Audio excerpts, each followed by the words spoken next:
What's up, guys? We're back here at Atlas Empires. I want to talk about the cash shop today. So a lot of these games, these city builder games, are completely pay to win, where you just spend money and you upgrade things instantly. You can get all the best stuff. There's not much to it.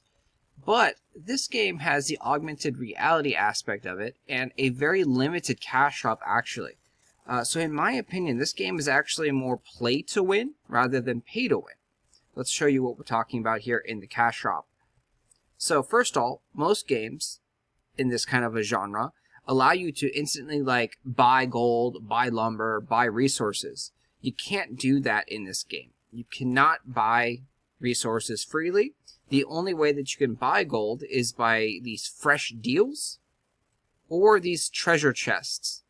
And when you open up the treasure chest, for example, 2,000 runes right here for the legendary treasure chest, which is very expensive, approximately around $10 or so. You can see you get a very limited amount of resources. You don't get many resources. It's not going to be worthwhile, really, to do this unless you're like a multi-millionaire who's going to just pay to win by spending thousands and thousands and thousands of dollars. The other thing that you can buy is the daily shop. So the daily shop is somewhat pay to win, but you can only buy limited quantities. You can see, so every 8 hours, this will give you 6 different items that you can buy. They're all reasonably priced except for like the card. So the eaglet card is costing 800 runes. That's very expensive. If we look down here at the prices, 800 runes is approximately about $10 or so.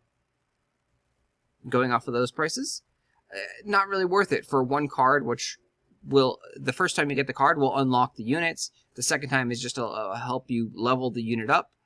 But overall, there are some cool things that you do want to buy from the cash shop. Anytime that you see this book of training for 45 runes, you want to buy this. This is going to be one of the most hard to come resources in the game. Other items you can get for free by simply watching a little video, so a short ad. You probably want to get any of the card colors as well. This is a way to buy cards by summoning a card caller, a witch, to you, and you can just use them. So there are some things, and like I said, you can buy some resources, but look, for 25 runes, we're only able to buy 1,000 stone, not very much, whereas in other games, you can just instantly buy, a full stone inventory. It's not the case here. That's it for the cash shop. You do have the builder pass, which I'm being told is going to be $4.99 USD when the game goes live. And it's a monthly subscription. It gets you an additional builder and 50 runes daily. So that is the, pay to win aspect there. You do want to have that.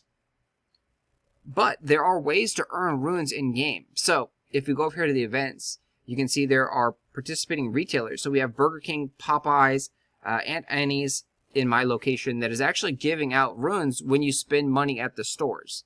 So they have promotions with these stores that you can use to get runes. And then also on the map, if you notice over here, there's this green light shining in the distance. That right there, that's some runes. So if we go over there, we can pick that up. And there will be a few runes, up to like 10 runes, in that treasure chest that we can get on the map.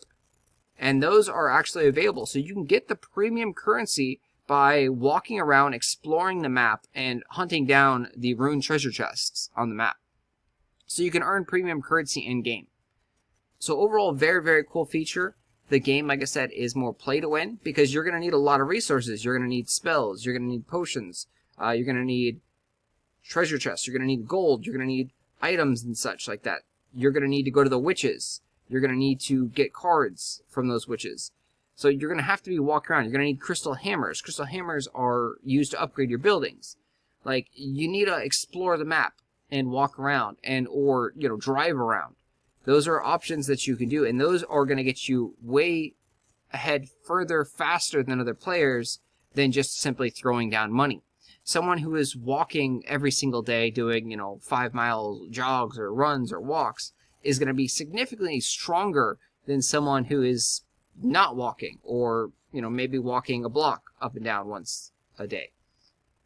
they're also going to be significantly stronger than someone who's throwing down money in the game, actually, because you get lots and lots of resources. You also get speed up timers in these treasure chests at low chances. So like right there, we got a speed up timer. That's the other thing that you can use your resources, your money for in the game, is you can speed things up. So this is very common that you can use speed up timers.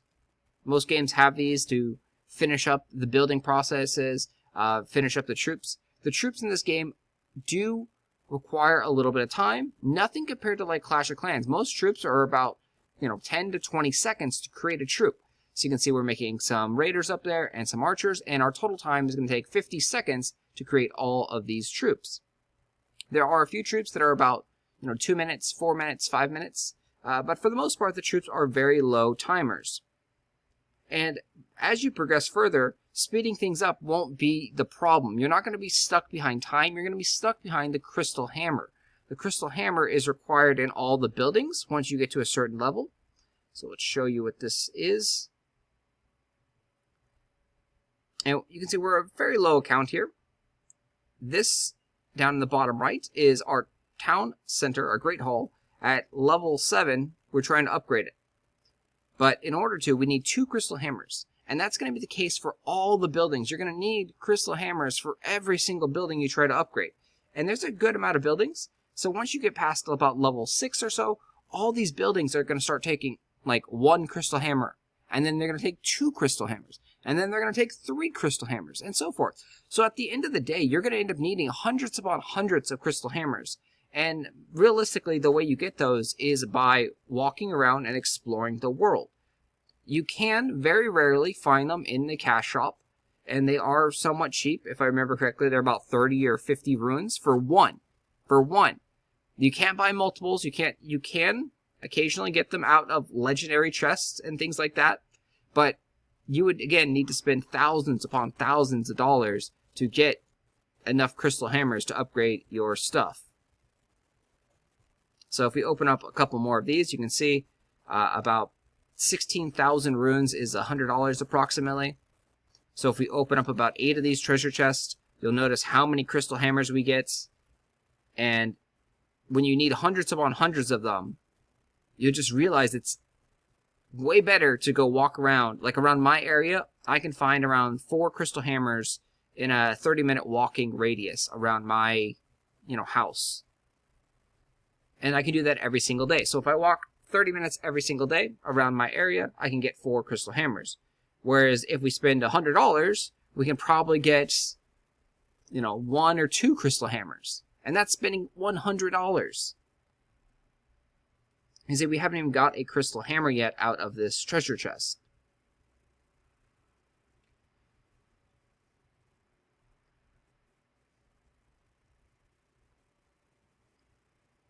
I'm going a little bit too quick, but yeah, just trying to show you that the crystal hammers, there we go. So we got 1 out of, multiple treasure chests.